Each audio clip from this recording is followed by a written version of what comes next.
Darvin Ham Sr. Well, gaano nga ba siya kahusay mga boss bilang head coach at isang basketball player noon?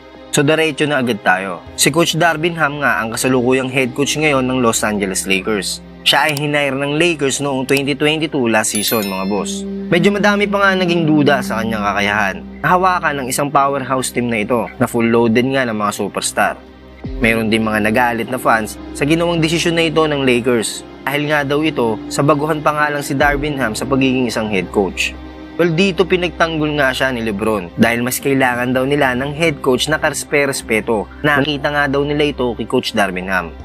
Siya daw yung tipo ng head coach na mamomotivate ka at minsan hindi nga pinapansin ang bawat pagkakamali ng isang player. Bagkus palalaksin pa nga ang kumpiyansa mo sa loob ng court.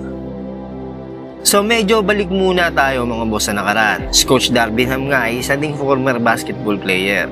Noong 1996 NBA draft, siya ay isang aspiring college player na nagmula noon sa Texas Tech na sinubukan ng kapalaran na makapasok sa NBA. Subalit ng gabing yun ay hindi nga natawag ang kanyang pangalan.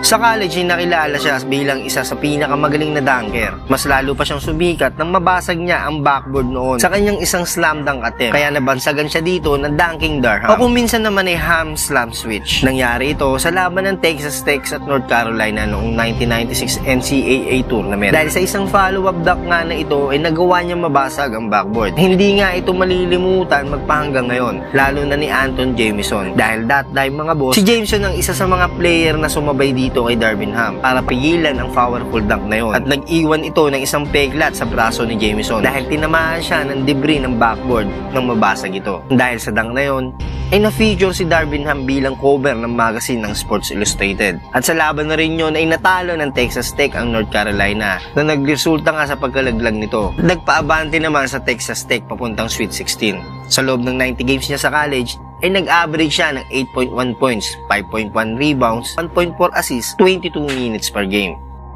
Gaya nga ng sabi ko kanina mga boss, si Darvin Ham ay hindi napili sa 1996 NBA draft. Sa madaling sabi, siya ay naging undrafted player. Pero may isang team nga sa NBA na nagbukas ng opportunity para sa kanya.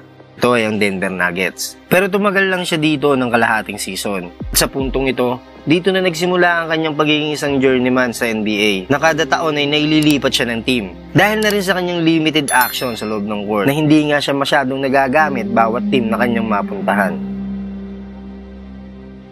Noong 1997 slam dunk competition, isa siya sa mga kalaban noon ni Kobe. Subalit first round pa nga lang ay nalaglag na agad siya na nakuha ni Kobe ang titulo na ito bilang slam dunk champion.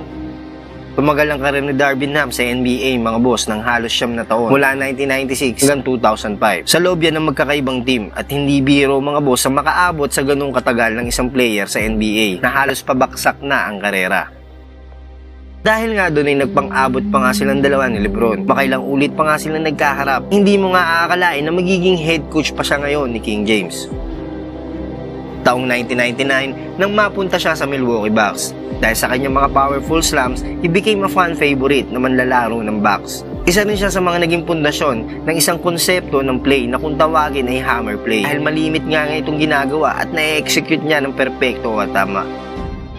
2000 NBA season naman mga boss, na kahit siya isang role player lang ay maswerte namang napunta siya sa bakuran ng Detroit Pistons. Dahil dito niya nakuha ang kanyang kaisa-isang NBA title kontra noon sa Los Angeles Lakers. Well, ito na rin ang kahuli-huli ang team ni Darvin Ham sa NBA.